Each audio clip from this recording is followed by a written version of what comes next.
आज हम समझेंगे त्रिकोणमिति का 8.1 चैप्टर का क्वेश्चन नंबर दूसरा। क्वेश्चन नंबर दूसरे में क्या ये रहा है कि संलग्न आकृति ये दिया हुआ है क्वेश्चन में 8.3 में। संलग्न आकृति 8.3 उस आकृति का नाम है 10p माइनस कोट r का मान ज्ञात कीजिए। 10p माइनस कोट r का मान ज्ञात कीजिए। तो 10p अगर हमें 10p माइनस कोट r का मान ज्ञात करना है तो हमें पहले 10p मालूम होनी चाहिए, कोट r भी मालूम होनी चाहिए। तो उसके लिए हमें पाइथागोरस प्रमेय लगा के हमें निकालना पड़ेगा। पहले हमें ये चीजें निकालनी पड़ेगी। अब यहाँ पे p और r दिया हुआ है तो हम यदि r पे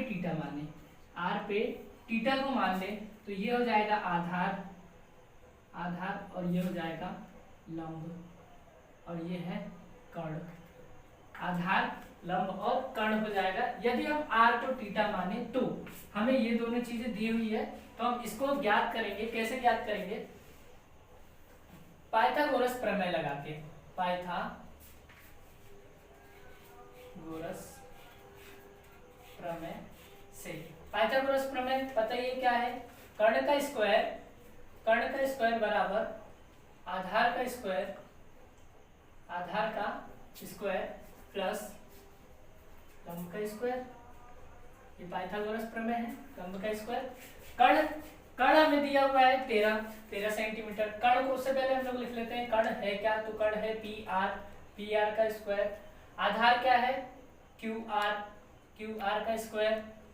लंब क्या है? pq, तो pq का स्क्वायर।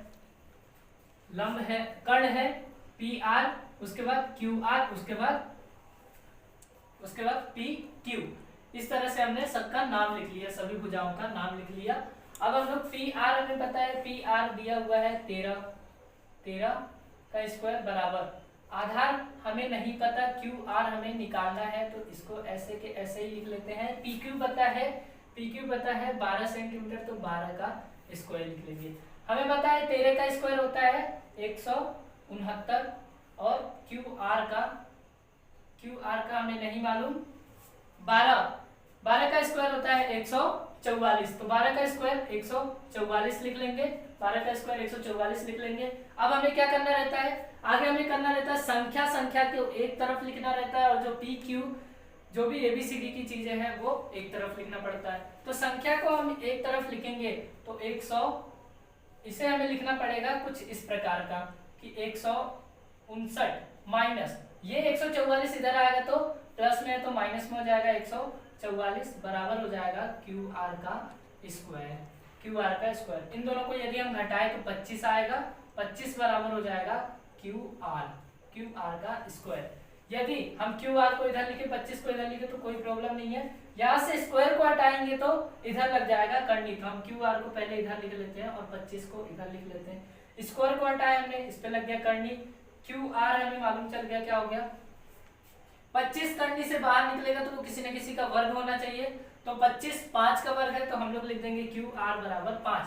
तो अब हमें मालूम चल गया qr कितना है? 5 सेंटीमीटर है। ये 12 सेंटीमीटर लंब है, 13 सेंटीमीटर कर्ण है और आधार है 5 सेंटीमीटर। यदि थीटा r पे है तो अभी हमें यहाँ पे निकालना है 10p का मान। हमें निकालना है 10p का मान निकालना है। तो 10p के लिए हमें थीटा को p पे रखना पड़ेगा। तो थीटा को p पे यदि रखें तो क्या हो जाएगा? ये हो जाएगा आधार। ये ब्लैक कलर से थीटा लिखा हो तो ब्लैक वाला आधार होगा। ये हो जाएगा लंब। कर्ण तो सबका कॉमन ही रहता है, ठीक है। अब हम 10p का निकाल रहे हैं तो 10 का आपको पता होगा लाल बटे कक्का मैं यहाँ से लिख लेता हूँ। लाल बटे कक्का लास्ट वाला होता है 10 का, तो लास्ट वाला है लंब बटे आधार। तो हम लोग यहाँ पे लिख लेंगे लंब बटे आधार को लिख लेंगे। लंब बटे आधार यहाँ पे लंब है, ये काला वाला लंब है, ये वाला अभी हमने थीटा को यहाँ पे माना है तो ये हो जाएगा लंब। तो लंब है हमारा क्यू और आर, क्यू आर है लंब और P और Q, आधार है PQ, आधार है PQ। तो QR है 5 सेंटीमीटर और आधार है 12 सेंटीमीटर। तो इसकी वैल्यू आ गई 10P का 5/12, 10P का आ गया 5/12। अब हम लोग निकालेंगे कोट R का, हमें और क्या चाहिए, कोट R चाहिए। तो कोट R का निकालेंगे, तो कोट R का 10 का उल्टा कोट R होता है आधार बटे कर्ण, इसी का उल्टा होता है कोट। तो आधार बटे हो जाएगा, आधार बटे लंब हो जाएगा, सॉरी आधार बटे लंब हो जाएगा। अब यहाँ पे कोट R दिया हुआ है, यहाँ पे 10P दिया हुआ है, यहाँ पे 10P दिया हुआ था और यहाँ पे कोट R दिया हुआ है। तो इसका मतलब कि हमें थीटा को रखना पड़ेगा, यहाँ पे। तो अब हमारा नीला वाला आधार और लंब हो गया। नीले वाला अगर नीला थीटा है तो आधार ये है, लंब ये है। अगर काला थीटा है तो आधार ये है और लंब ये है। तो इससे आप ये समझ जाना। तो अब हमारा आधार क्या है, अब हमारा आधार है, आधार ये है। तो आधार की जगह पे हम लोग लिखेंगे PQ, बराबर में हम लोग लिख लेते हैं PQ को, और लंब हो जाएगा हमारा, सॉरी इसमें आधार नीले वाला है तो आधार को हम लोग ये QR को लिख लेते हैं, QR को, और लंब हो जाता है ये, तो इसको लिख लेते हैं हम लोग PQ। चलिए,